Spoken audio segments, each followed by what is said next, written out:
בעולם המכירות ידוע כי העלות מציאת ואיתור לקוח חדש יקרה פי 5 ממכירה ללקוח קיים. איש המכירות היום נמצא בין הפטיש לסדן. מצד אחד, הארגון לוחץ אותו לעמוד ביעדים העסקיים. מצד שני, לקוחות מתוחכמים, תחרות אגרסיבית ושוק דינמי וקשה. על מנת להשיג את היעדים העסקיים שלו, כל איש מכירות מאמץ לעצמו דפוס התנהלות אחרת. הדפוס הראשון הינה הדפוס של הצייד.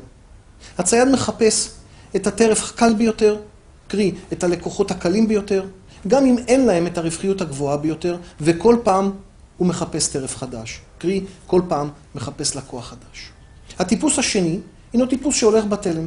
זהו איש מכירות שעובד לפי רוטינה מסוימת, לא מטפח ומגדל את הלקוחות שלו, אלא עושה את הדברים פחות או יותר הידועים והמוכרים.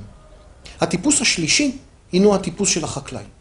החקלאי עודר ומטפח את חלקת האדמה שלו. זאת אומרת, איש המכירות בטיפוס הזה מטפח ושומר על הלקוח שלו לאורך זמן, על מנת שהוא ינביט, על מנת שהוא יביא עוד ועוד עסקאות. דבר זה יאפשר עמידה ביעדים לאורך זמן.